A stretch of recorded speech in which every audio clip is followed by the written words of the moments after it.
안녕하세요. 오늘도 사연살롱을 찾아주셔서 감사합니다. 못난 남편을 믿고 힘들어도 참고 또 참으며 몇 년간 결혼 생활을 유지했다가 이혼한 아줌마예요. 제 인생에는 유독 힘든 일만 있었던 것 같아요. 오죽하면 암투병 중인 친정엄마와 저희 딸, 이렇게 여자 셋이 함께 사는 지금이 제 인생에서 가장 평온한 순간일까요? 뭐하러 그 시간들을 버텼는지 지금 생각하면 이해가 안 가요. 하지만 저에겐 짬이 없었어요. 결혼 초반엔 미친 시모에게 일방적으로 시집살이 당하느라 정신 없었고요. 시부가 하던 사업이 크게 꼬꾸라지면서 시댁 집안 자체가 망해버려서 아주 미치겠더라고요. 대학 강사하던 남편은 갑자기 사업을 하겠다며 밖으로만 돌았고요. 제게 생활비 한 푼 제대로 갖다 주지 않았죠. 이래저래 우리 딸 키우며 생활비 빵꾸난 거 막으러 다니다 보니 저에게 이혼을 생각할 틈이 없었어요. 결국 우리 친정엄마가 암에 걸리니 그제서야 정신이 번쩍 들었죠. 힘든 상황 속에서도 날 애지중지 길러준 내 엄마가 시한부 판정을 받으니 시댁 그 버러지 것들이 눈에 뵈지 않았어요. 역시 내 엄마가 최고라는 생각밖에 들지 않았죠. 제가 아직 젊은 나이인데 정말 많은 일들이 있었죠. 제 사연을 끝까지 들어보시면 아마 기함을 토하실 거예요.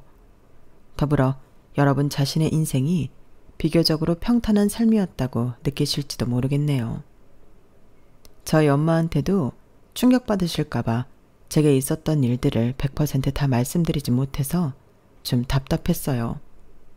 어디 하소연할 곳을 찾고 있었는데 사연살롱이 눈에 띄더라고요.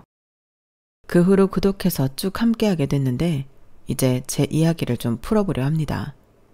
속 시원히 풀어내고 산뜻한 마음으로 새 출발하려고요. 제가 돈을 벌고 제가 부지런히 움직여야 우리 딸과 친정엄마를 먹여 살릴 수 있으니까요.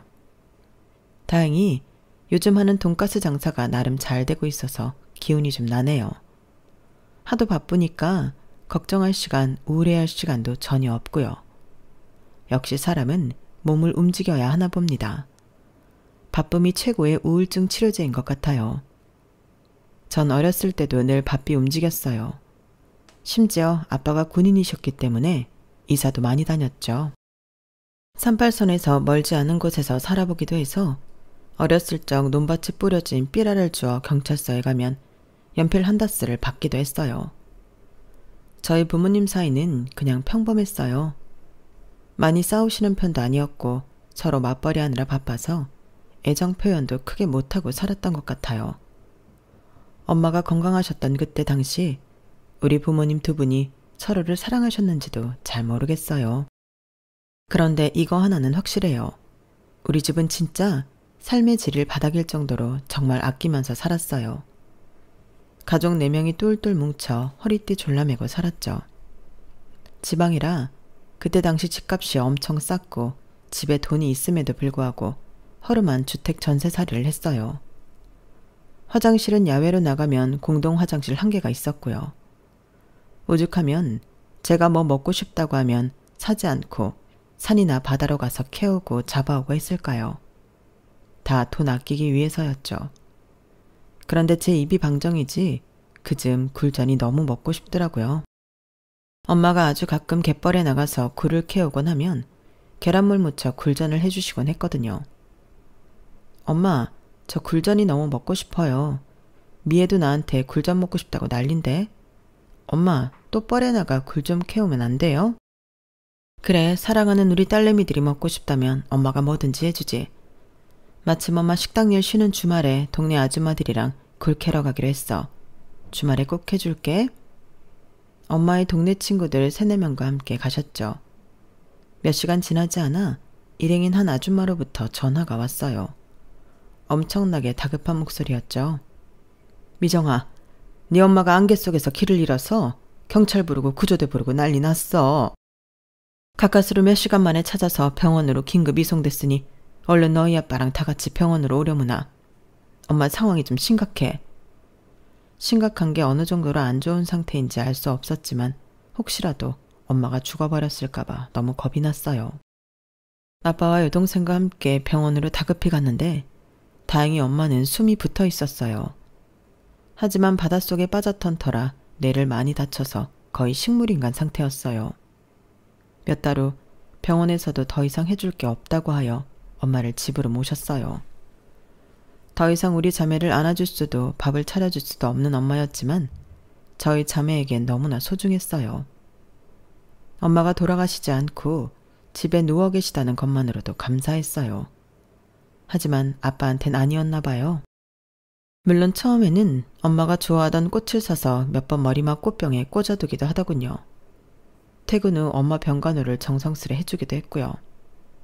하지만 엄마가 식물인간인 채로 누워있는 날이 장기화되자 아빠의 태도는 점점 변해갔어요. 비단 엄마한테뿐 아니라 저희 자매에게도 냉랭해졌어요.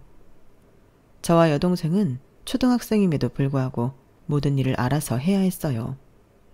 그나마 다행인 것은 아빠가 생활비 하려며 돈은 주셨으니 밥도 해먹고 학용품도 사며 살 수 있었죠. 아빠로부터의 따뜻한 양육은 기대할 수 없었어요. 원래도 군인이라 무뚝뚝한 아빠였지만 뭔가 아빠의 관심이 다른 사람에게로 향한 걸 느낄 수 있었어요.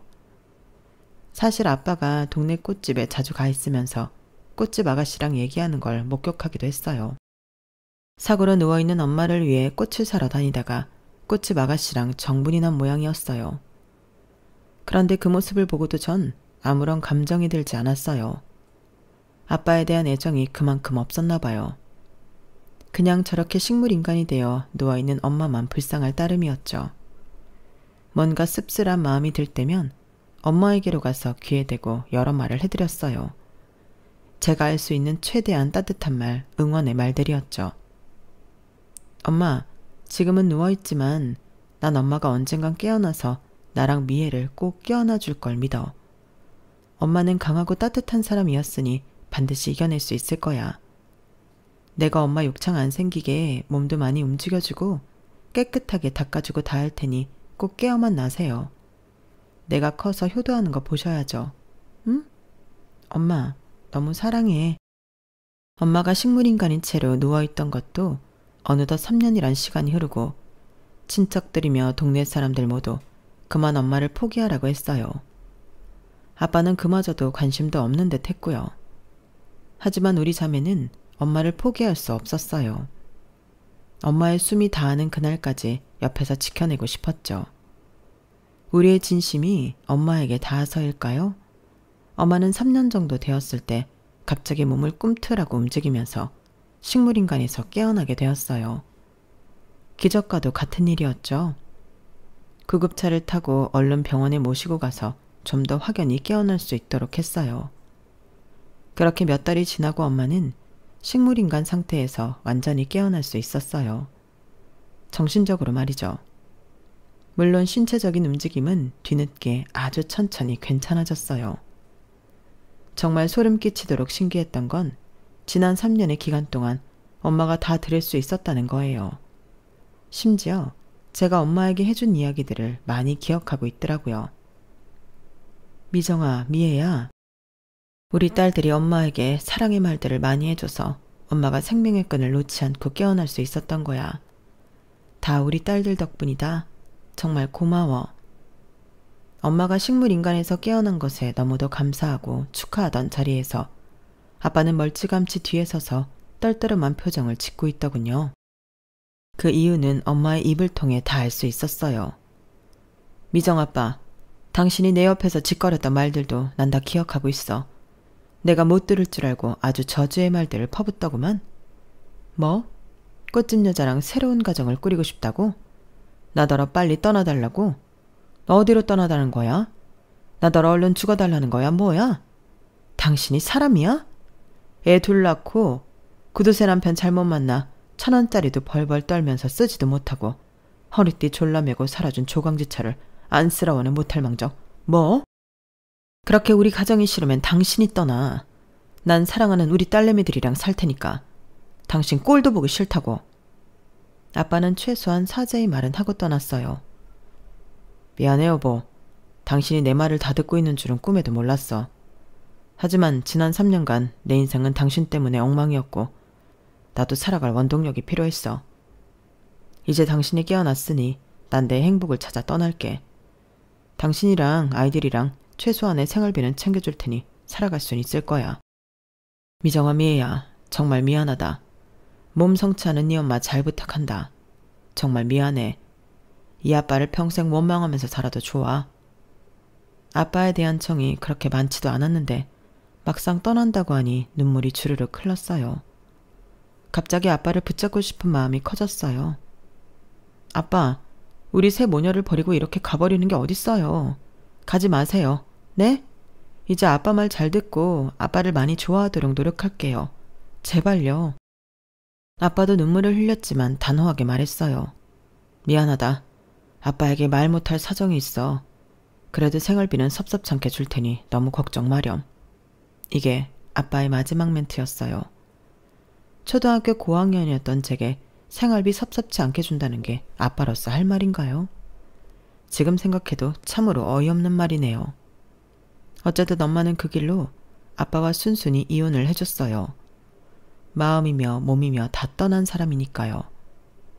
아빠는 우리 새 모녀에게 양육비조로 일정 금액을 매달 주긴 했지만 아빠 군인 월급이 뻔하니 큰 금액은 아니었어요. 저와 제 여동생은 중학교, 고등학교를 다니며 학업과 알바를 병행해야 했어요. 몸이 성취하는 엄마까지 돈 벌겠다며 백반집에서 알바를 하는 형편이었으니 우리 두 딸내미들이 가만히 있을 수만은 없었죠. 저는 갈비집에서, 여동생은 떡볶이집에서 학교 후 알바를 했어요. 그날도 갈비집에서 허리를 구부려가며 반찬을 나르고 있는데 익숙한 목소리와 웃음소리가 요란하게 들리더군요. 워낙 크고 고급스러운 갈비집이어서 저 멀리 크게 웃고 있는 한 가족을 봤어요. 바로 우리 아빠와 그 꽃집 여자, 그리고 3-4살 박이 아들이더군요. 뭐가 그리 행복한지 한바구음을 지으며 까르르 웃고 있었죠. 아빠임을 알아챈 순간 그 상을 다 뒤집어 엎고 싶었어요. 뜨거운 숯불이 있는 갈비든 뭐든 아빠와 그 꽃집 여자 면상에 다 뒤집어 엎어버리고 싶은 마음이 굴뚝 같았어요. 하지만 4살 박의 아이들이 있는데 그럴 순 없었죠. 그래도 알바자리에서 잘리는 걸 각오하고 냅다 달려가서 있는 힘껏 고함을 질렀어요. 이 나쁜 인간들아, 우리 새 모녀 눈에 피눈물 흘리게 하고 당신 가족들이 잘 먹고 잘 살 것 같아? 내가 평생 저주할 거야. 이 세상에 온갖 불행이 그 집 식구들한테 깃들기를 바랄 거라고. 그 사람들은 불안한 눈빛으로 절 봤고 전 앞치마를 벗어 던지고는 가게를 뛰쳐나왔어요. 알바 자리에서 당연히 잘릴 줄 알았는데 그렇게 그 손님들한테 막대하게 된 연유를 사장한테 말하니 다 이해해 주더군요. 어쨌든 그날 이후로 제 삶에서 아빠란 존재는 아주 깔끔하게 지워버렸어요. 한 줄기 썩은 동아줄 같던 아빠에 대한 그리움을 지워버리니 살 것 같았어요. 전 가까스로 고등학교를 졸업하고 20대가 되어 본격적으로 돈을 벌기 시작했어요. 학교를 다니던 시간에 알바를 뛰지 못하는 게 불만이었는데 이젠 잠자는 시간 빼놓고 하루 종일 알바를 할 수 있다는 사실이 너무 좋았어요. 얼른 돈을 많이 벌어서 몸 성취하는 우리 엄마 호강시켜드리고 싶었거든요. 오전 오후 타임 알바까진 그냥저냥 할만했는데 밤시간 대학가 호프집 알바는 좀 힘들었어요. 술 마시고 개가 돼버리는 진상 손님들이 워낙 많았거든요. 가끔 제 전화번호를 묻는 남자 대학생들이나 직장인들이 있었는데 그냥 호기심에 묻는 것 같았어요. 다들 아님 말고 이런 식이었죠. 저도 웃으며 그들의 부탁을 거절하는 기술이 늘어갔고요. 그러다 하루는 거의 추행하듯이 치건덕대는 남자가 있었어요. 역시나 술에 잔뜩 취해 바닥을 기다시피 하는 멍멍이 같은 남자였죠. 이런 데서 알바나 하는 기집년 주제에 감히 번호를 안 주고 거절을 해? 너 내가 어느 집 자식인 줄이나 알기나 해? 너 우리 아빠가 누군지 알면 무서워서 벌벌 길 거야. 너 반반한 쌍반떼기 안에 믿고 지랄하는 거야? 너 대학생도 아니라며. 깜도 한다는 게 어디서? 저도 화가 머리 끝까지 나서 멱살이라도 잡고 싶었어요. 그런데 그놈 말이 채 끝나기도 않았는데 누가 그놈의 싸대기를 퍽 하고 때리더군요. 야, 이 새끼야. 술 취했으면 잠자코 집에나 기어가. 너 이 대학 학부생이지? 내가 여기 대학 강사야. 너 무슨 과야? 얼른 말해. 학과 사무실에 꼬질러 버릴 테니깐. 그랬더니 제게 모욕을 줬던 그놈은 슬금슬금 꽁무니를 내뺐어요. 얼른 자기가 먹은 술값을 계산을 하고는 쥐새끼 마냥 도망치더군요. 고맙습니다. 대학 강사님이시라고요? 아, 강사님. 저 진산 손님 처리해 주셔서 정말 감사드려요. 90도로 허리를 숙이며 감사 인사를 하는 제게 그 사람은 정말 젠틀하게 말했어요. 당연히 해야 할 일을 했을 뿐인걸요. 여기 영업시간 마칠 시간 같은데 저도 이만 가봐야겠네요. 더 있다간 저까지 진상 손님 될 것 같아서요. 지금까지 아무에게도 제 사적인 연락처를 알려준 적이 없었는데 뭐라도 보답을 해야 할 것 같아서 제 이름과 전화번호를 얼른 메모지에 써서 내밀었어요. 그걸 받자 남자의 입이 귀에 걸리더군요. 아이고, 번호까지 주시고 정말 감사합니다. 제가 연락 꼭 드릴게요. 고맙습니다. 주먹코에 동그란 눈이 순둥순둥해 보이고 인상이 참 좋았어요.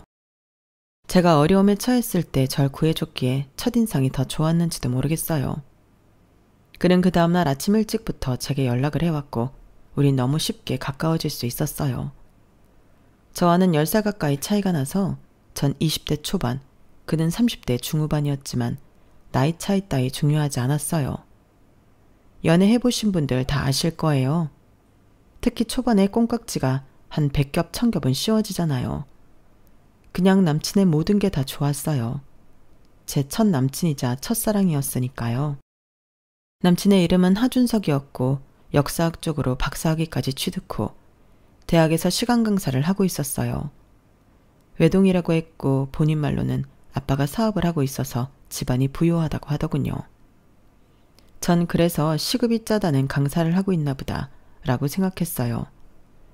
그는 늘 자신만만했어요.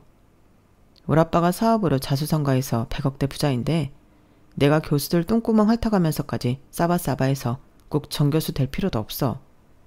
대학 교수들 보니까 월급도 그리 크지 않던데 뭘.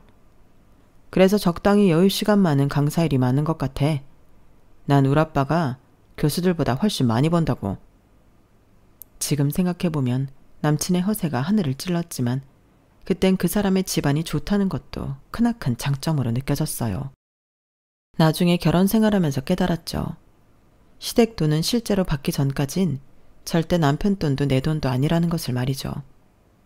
어쨌든 나이가 많았던 남편은 제 반반한 얼굴과 170의 큰 키 등 외적인 조건을 마음에 들어하며 어서 빨리 결혼하기를 바랬어요. 그러면서도 제가 알바를 전전하는 게 마음에 걸렸던지 중소기업이라도 취직하는 게 어떠냐고 하더군요.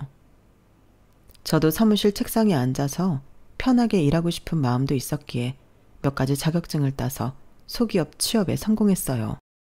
물론 고졸이었기에 엄청나게 낮은 연봉에 만족해야 했어요. 사무실에 온갖 허드렛 일 다 하는 총무직이었는데 사장님 개인 화장실 청소까지 다 했어요. 그래도 감사하는 마음으로 제게 주어진 총무직뿐만이 아니라 회사 전반적인 업무에 관심을 가졌어요. 남이 하기 싫어하는 일까지 도맡아 하려고 노력했고요. 그렇게 몇 달을 일했더니 맨 처음엔 고졸이라고 은근히 무시하던 직원들이 다들 절 인정해줬어요.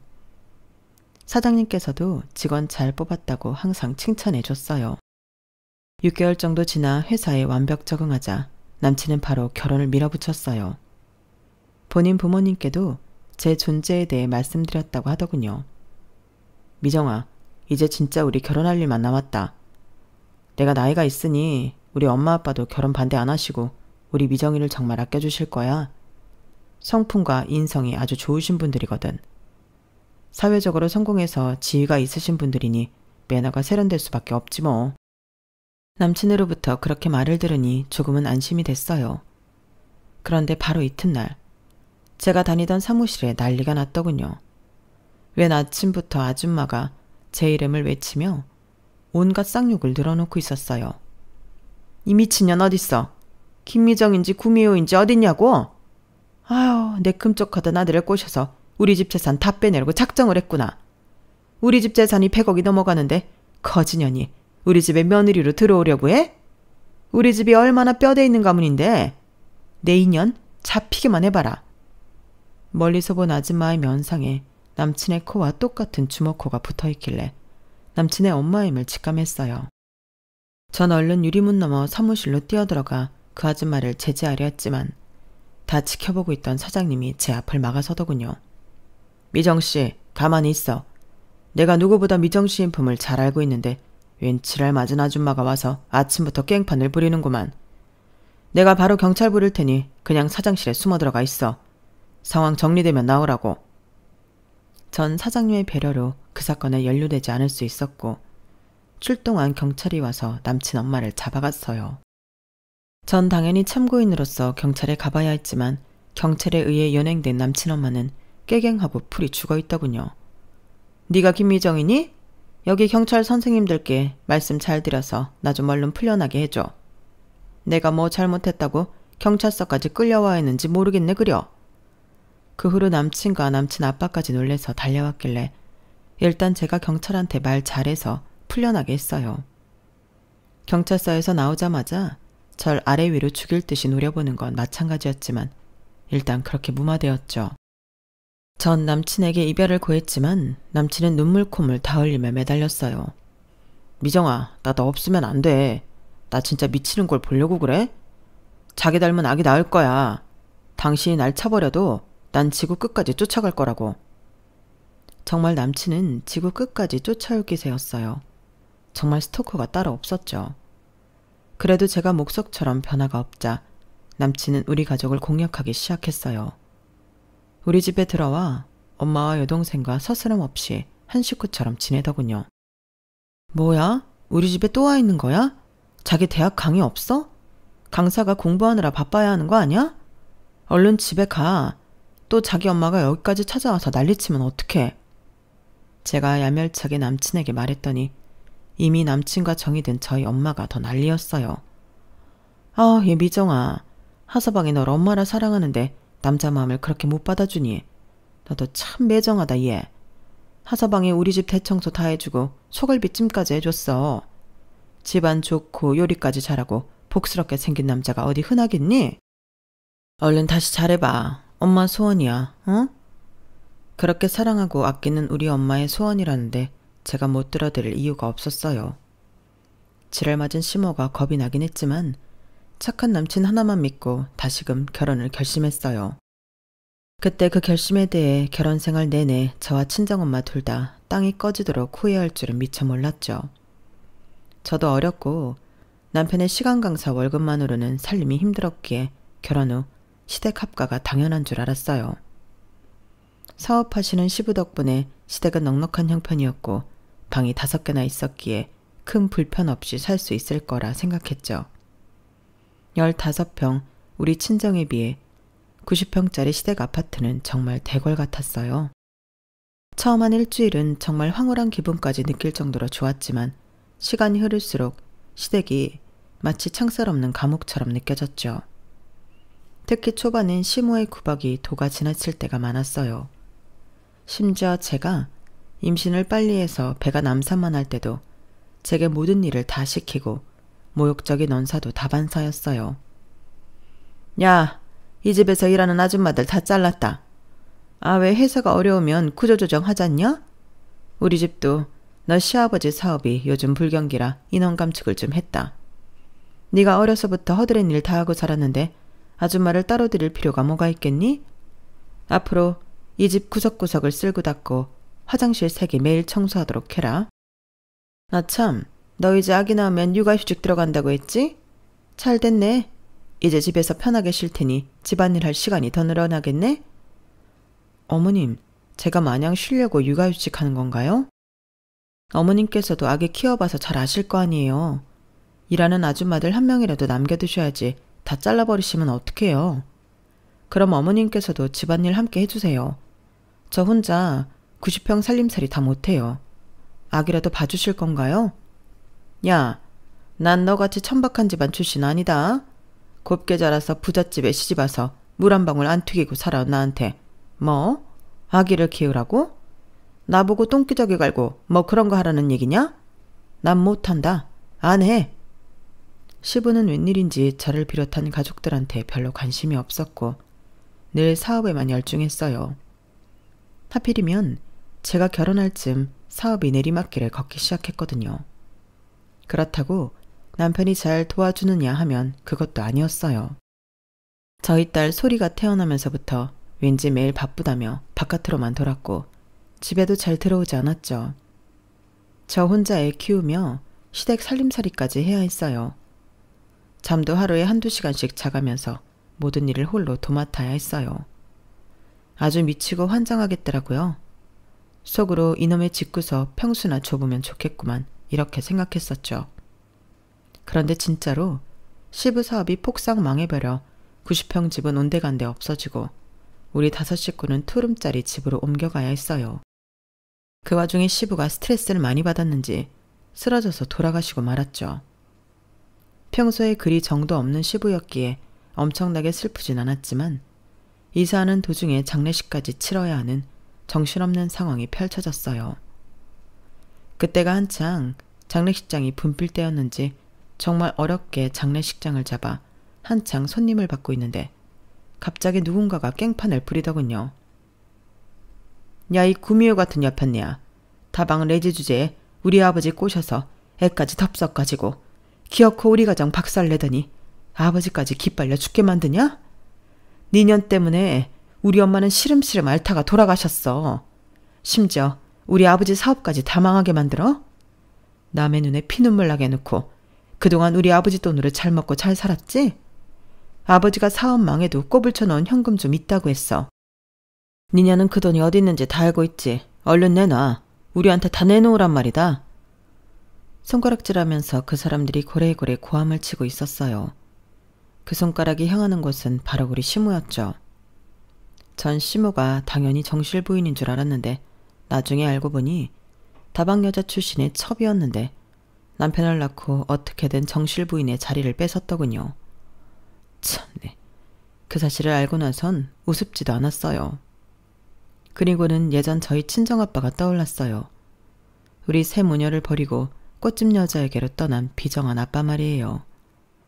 시모는 그동안 내게 뼈대 있는 가문이 어쩌고 자기는 고귀한 집안 여식이라느니 하며 절 깎아내리기 바빴는데 그게 다 뻥이었던 거죠.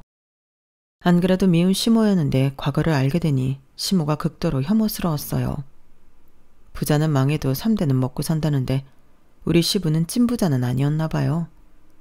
시부가 꼬불쳐 놓았다던 현금은 시부 전부인의 자식들이 다 가져가 버렸고 우리에게 떨어진 건 단돈 500만 원이었어요. 그마저도 장례 치르는데 다 썼고 오히려 우리 돈이 더 들어갔어요. 순식간에 나락으로 떨어진 상황에서 남편이 월급이라도 따박따박 벌어오면 숨통이 트였겠죠. 그런데 설상가상으로 남편이 대학 강사직을 때려치고 사업을 벌이겠다는 거 아니겠어요? 그 문제 때문에 대판 싸우기도 여러 날이었죠.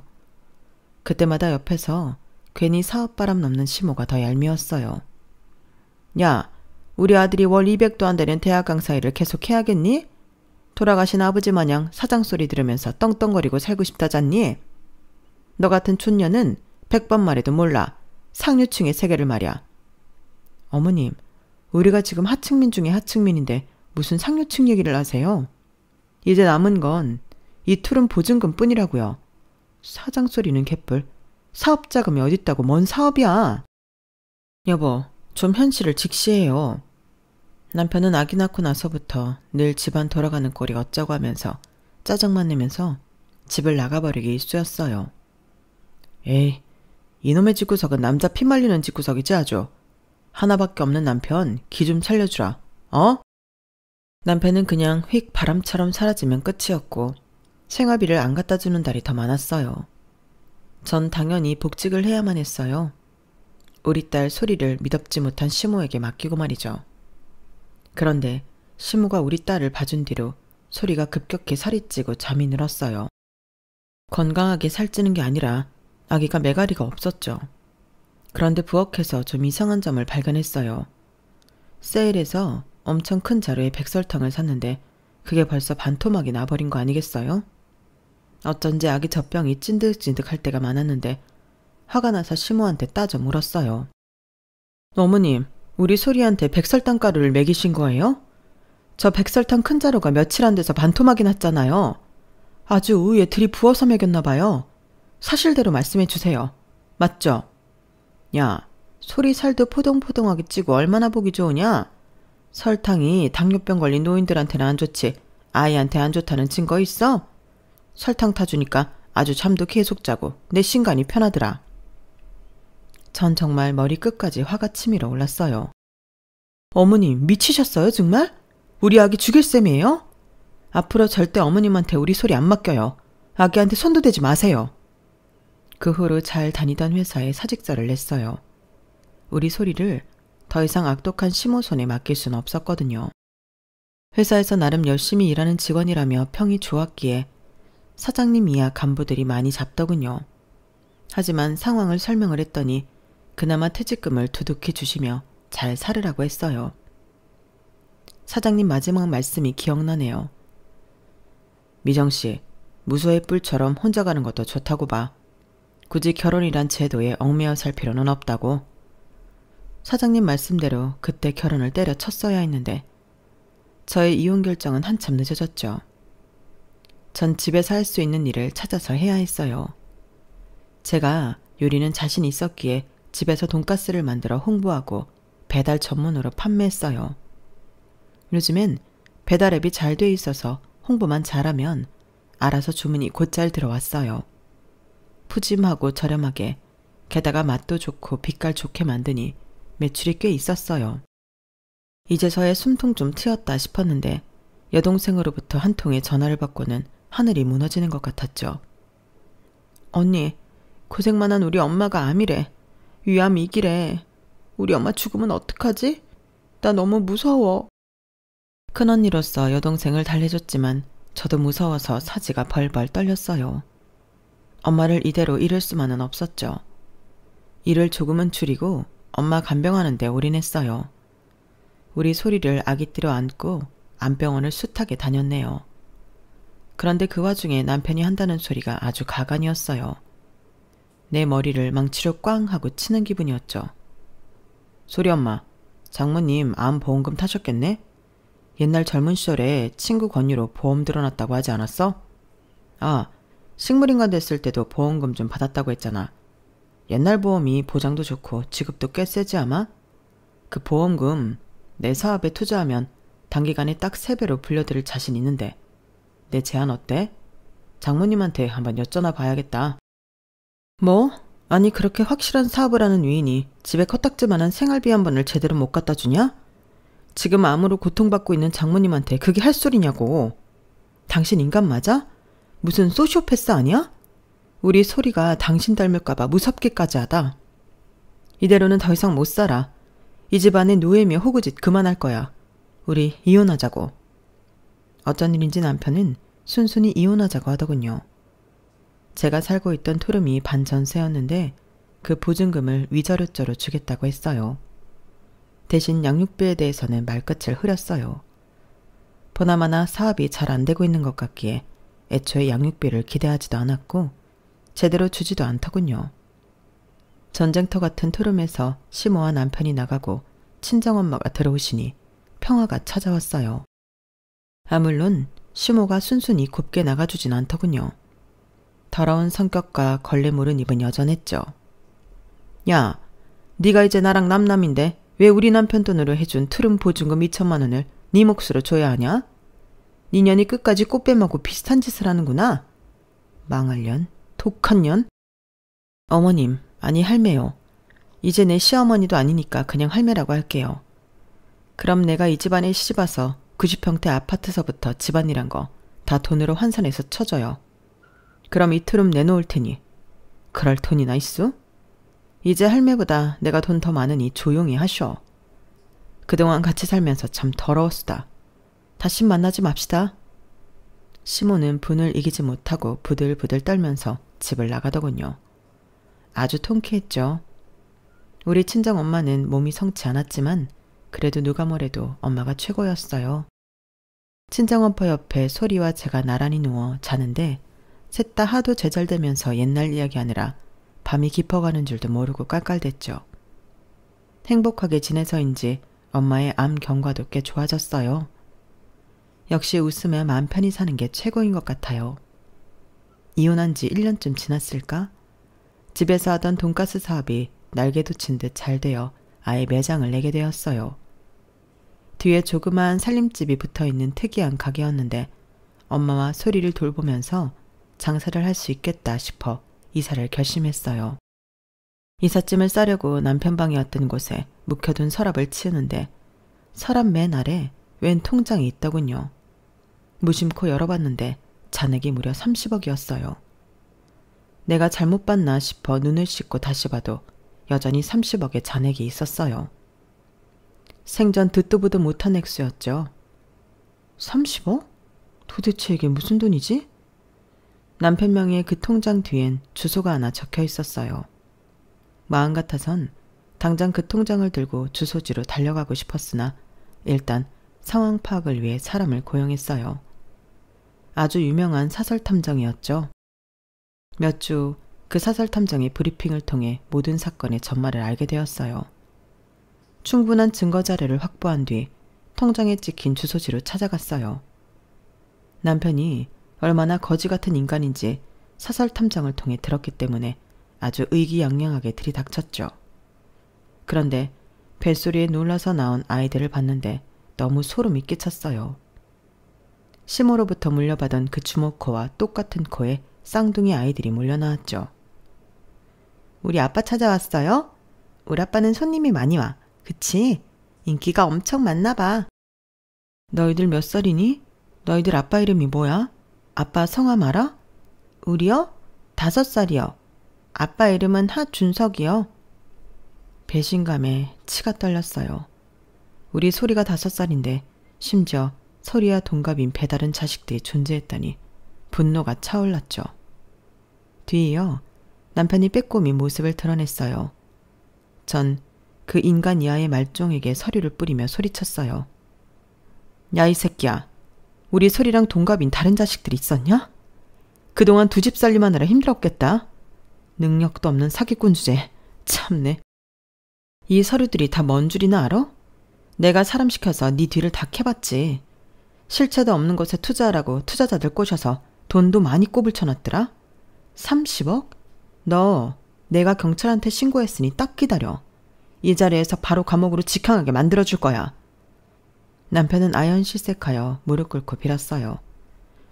제발 지금 다 성공해가고 있는데 이 프로젝트 망치지 말아줘. 이것만 성공하면 난 동남아 가서 떵떵거리며 살 수 있다고. 내가 이 프로젝트만 완료되면 자기랑 수리한테 한몫 단단히 챙겨줄 거야. 그러려고 양육비 미루고 있었던 거야. 내가 우리 가족을 얼마나 사랑했는지 당신 잘 알고 있지.